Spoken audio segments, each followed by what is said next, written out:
Hello मित्रों, आप सबका हमारे चैनल आरबीएस क्लासेस बक्सर पर स्वागत है। और आज हम लोग सूचना देने के लिए आए हैं कि स्नातक पार्ट 2 का जो असाइनमेंट जमा हो रहा है वो जमा 24 तक होने का डेट था। कल जो उसका न्यूज़ आया था कि 27 तक बढ़ाया जाएगा, लेकिन आज जो न्यूज़ आई है वो है 31 जुलाई तक डेट बढ़ाया जाएगा। यानी अब कोई जल्दीबाजी नहीं है, आप आराम से असाइनमेंट ठीक ढंग से लिख करके जमा कर सकते हैं। इसी के साथ अन्य कई बातों को हम लोग रखेंगे। तो जो भी चैनल पर पहली बार आए हैं उनसे रिक्वेस्ट है कि चैनल को कृपया करके सब्सक्राइब कर दीजिएगा, बेल आइकन दबा करके नोटिफिकेशन को ऑल बट कर दीजिएगा। तो चलते हैं हम लोग कि असाइनमेंट पहले क्या इसका स्थिति है।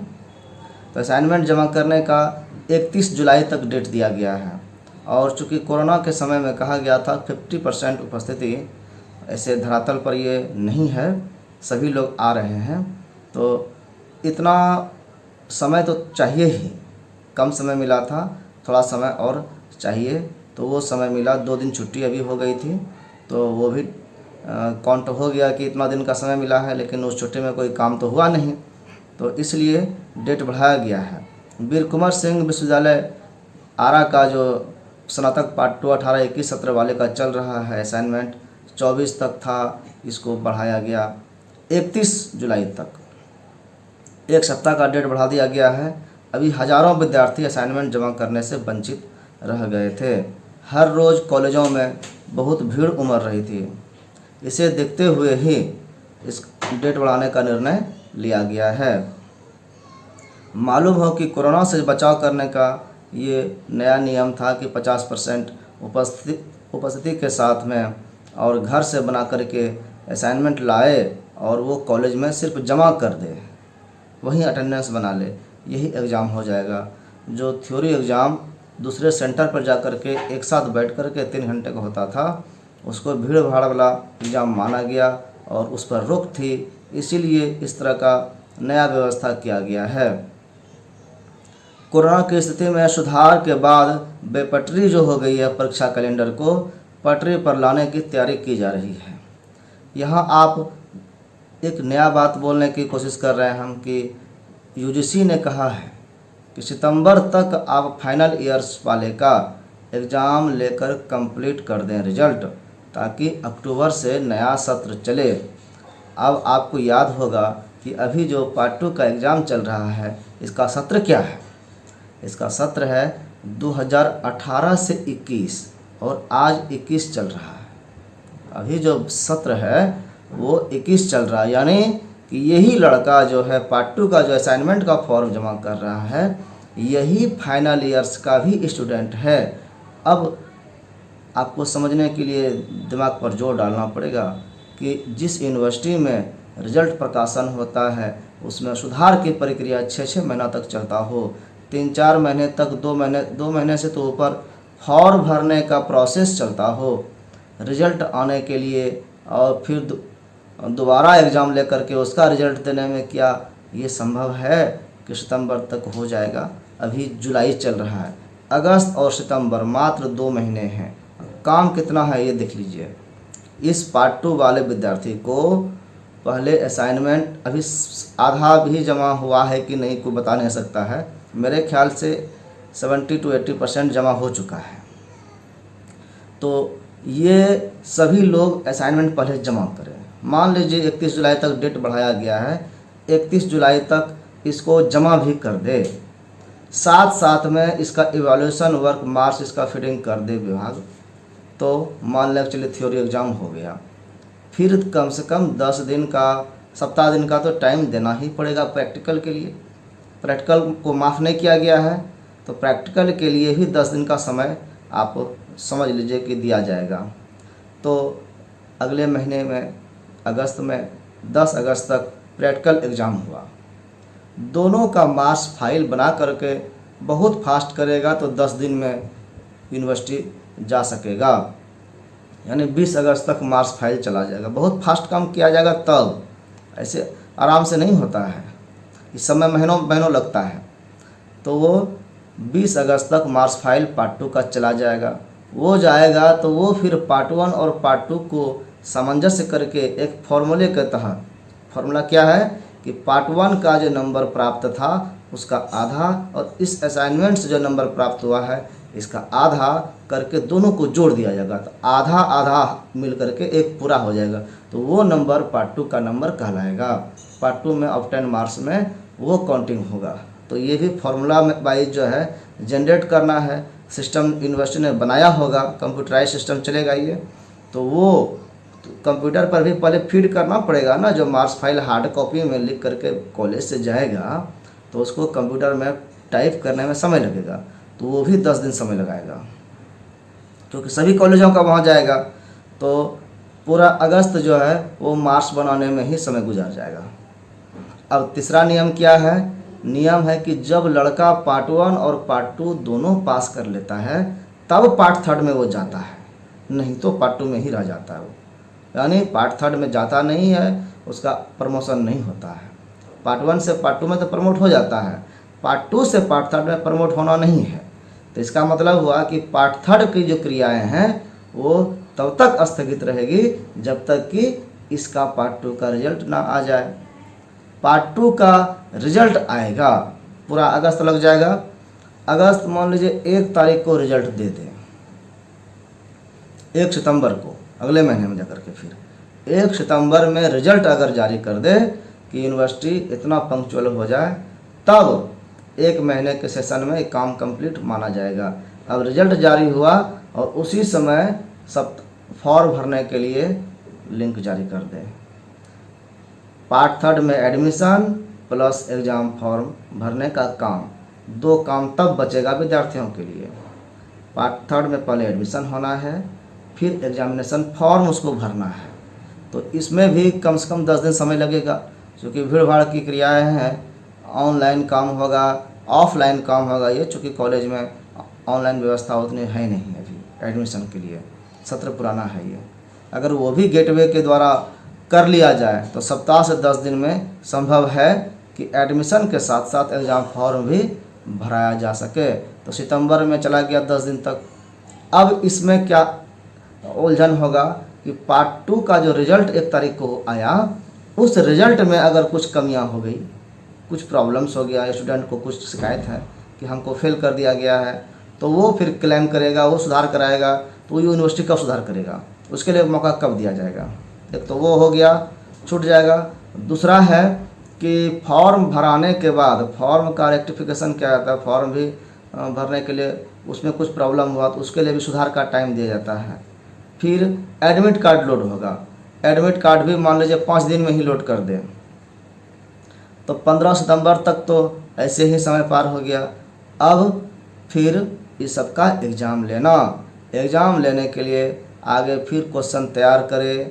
अब असाइनमेंट से लेना है एग्ज़ाम कि ऑफलाइन एग्ज़ाम होना है, ये निर्णय यूनिवर्सिटी को लेना होगा। तो सितंबर में फिर तुरंत 15 दिन में अगर चाहे तो एग्ज़ाम ले ले, एग्ज़ाम ले सकता है 15 दिन में, एग्ज़ाम ले भी ले तो भी 30 सितंबर तक सिर्फ एग्ज़ाम ही ले सकेगा। रिजल्ट फिर जारी करने में, क्योंकि फिर प्रैक्टिकल उसमें भी तो होगा, प्रैक्टिकल का एग्ज़ाम होगा और फिर उसके बाद उसका रिजल्ट तैयार होगा, पार्ट 3 का कॉपी जांच होगा, रिजल्ट बनेगा, तब ना उसका सेशन कंप्लीट माना जाएगा। तो ये समय में सितंबर में नहीं अक्टूबर चला जाएगा। तो जो भी है, तो ये सारी कहानी जो है ये एक कल्पनात्मक कहानी है। लगता है कि इसको कल्पना में कोई जादू के छड़ी से इसको पूरा कर दे। जिस तरह का अभी व्यवस्था है, ऐसी उम्मीद नहीं कर सकते हैं कि इतना जल्दी ये हो सकेगा। तो पार्ट 2 का परीक्षा का रिजल्ट घोषित कर पार्ट 3 परीक्षा फॉर्म भराया जाएगा। पेपर में भी इस बात को स्पष्ट लिखा है, थोड़ा सा 1-2 लाइन में इसको कंप्लीट किया गया है, हमने इसको डिस्कस किया। पार्ट 3 17, 18, 21 के परीक्षा सितंबर तक ली जा सके, भाई तो जादू ही है।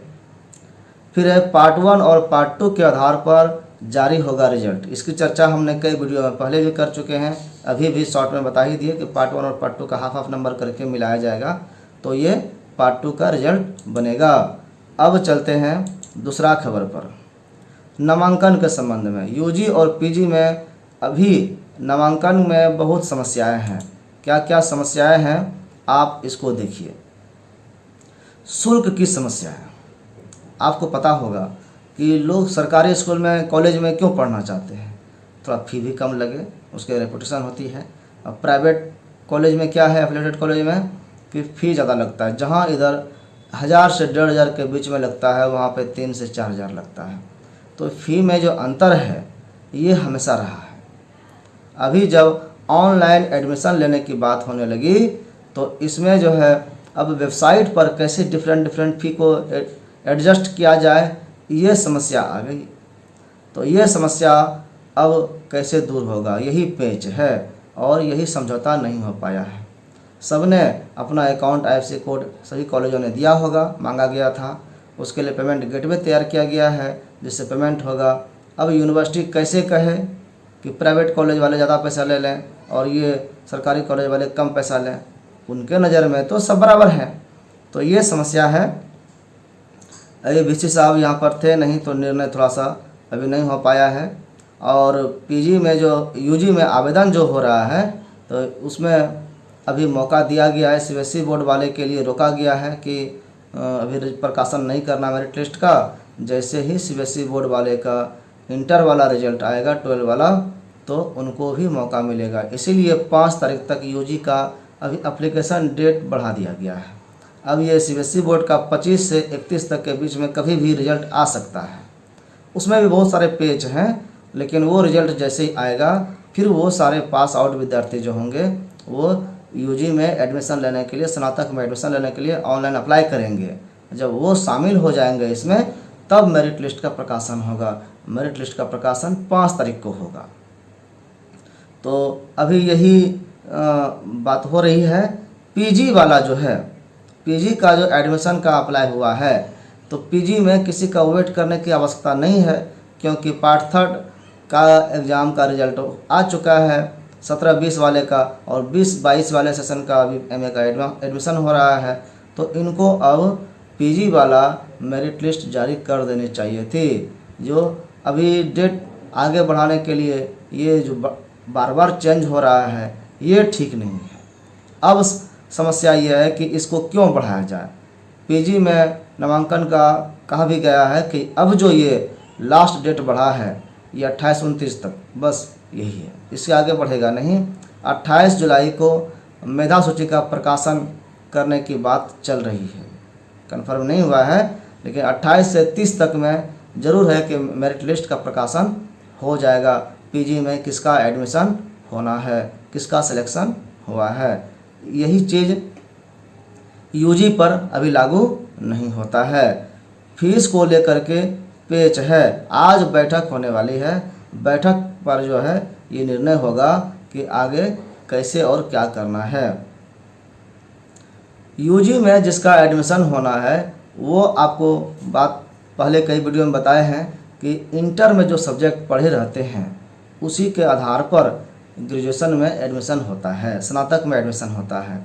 ये अच्छी तरह से जान लीजिए, क्योंकि बिना इसको जाने अगर आप गलत सब्जेक्ट में अप्लाई कर देंगे, मेरिट लिस्ट में आ भी जाएगा ना, तो आपका एडमिशन कैंसिल हो जाएगा, एडमिशन सक्सेसफुल नहीं होगा। इसलिए सोच समझ करके उसी सब्जेक्ट में अप्लाई करें जहां आपका एडमिशन होने का भी चांस बढ़ जाए और एडमिशन कन्फर्म होने का भी चांस हो जाए। दोनों बात कह रहे हैं हम। एडमिशन तो ले लीजिएगा, चूँकि ऑनलाइन है, पेमेंट भी कर दीजिएगा, और जब वेरिफिकेशन होगा तो पता चला कि आपका खत्म हो गया, आपके नाम को कैंसिल कर दिया गया, रिजेक्ट कर दिया गया। तो ये चीज़ समझना है। जैसे कि जो भी ज्योग्राफी ऑनर्स लेना चाहते हैं, BA में ज्योग्राफी पढ़ने वाले विद्यार्थियों के लिए कहा गया है कि उनको इंटर में ज्योग्राफी पढ़ना अनिवार्य है। अगर आपका इंटर में ज्योग्राफी है तभी लीजिएगा, अन्यथा आपका कैंसिल हो जाएगा, और वो भी 45 से ज़्यादा नंबर होने चाहिए। साइंस और कॉमर्स वाले बच्चे जो हैं 45% से ऊपर है तो कॉमर्स में, BCom में एडमिशन ले सकते हैं। यहाँ सिर्फ अकाउंट ऑनर्स चलता है। साइंस वाले साइंस में कोनो सब्जेक्ट पढ़ते हैं तो उनमें 45 से ऊपर नंबर चाहिए उस सब्जेक्ट में। अब है फिजिक्स और मैथ ऑनर्स वाले के लिए स्पेशल नियम क्या है कि उनका फिजिक्स और मैथ ही इंटर में होना चाहिए, यानी PCM ग्रुप वाले ही फिजिक्स और मैथ ऑनर्स पढ़ सकते हैं। अब बायोलॉजी वाले ग्रुप वाले कहाँ जाएंगे? तो बायोलॉजी ग्रुप वाले केमिस्ट्री, बॉटनी, जूलॉजी ये पढ़ सकते हैं, और जो भी पढ़ेंगे उनमें 45 से ज़्यादा नंबर होना चाहिए। ये तो हो गई साइंस वाले के लिए। फिर आर्ट्स वाले में क्या है कि जो सब्जेक्ट जिसने पढ़ा है वही सब्जेक्ट उसको पढ़ना चाहिए। तो ये तो हो गया ऑनर्स वाले का। जब फैकल्टी चेंज होता है तब 45% नंबर की आवश्यकता होती है। लेकिन पास कोर्स वाले कोई अगर हैं, ग्रेजुएशन में पास कोर्स वाले, एडमिशन पीजी की बात कर रहे हैं, ग्रेजुएशन में पास कोर्स वाले हैं, और यही नियम पीजी में भी होता है लागू। इंटर्स वाला जो इंटर से बीए में, बीए से एमए भी लागू होता है। अब पास कोर्स जो बीए किए हैं उनका कौन सब्जेक्ट गिनती होगा? तो पास कोर्स में जो 5 पेपर पढ़े हैं आप, 5 पर ये नियम लागू होता है। लेकिन है वहाँ पर कि 45% नहीं, 55% आवश्यक है। स्नातकोत्तर में एमए, एमएससी करने के लिए आपको 55% बीए में, बीए पास कोर्स में नंबर की आवश्यकता होती है। अगर आपको 55% नंबर है तो आप एमए उस सब्जेक्ट से पढ़ सकते हैं जो सब्जेक्ट आप बीए में पढ़े हैं। तो ये सब्जेक्ट से संबंधित कई बातें आई है सामने। हम बगल में ये पेपर कटिंग को भी रख देंगे, इसको आप पढ़ लीजिएगा और समझ लीजिएगा। तो एडमिशन संबंधित जो भी बातें हुई अभी बातें यहीं पर समाप्त हुई। आगे फिर सूचना कोई आएगी तो फिर हम फिर सामने उपस्थित होंगे। अभी के लिए धन्यवाद। जो भी चैनल पर पहली बार आए हैं कृपया सब्सक्राइब कर दीजिएगा चैनल को प्लीज़।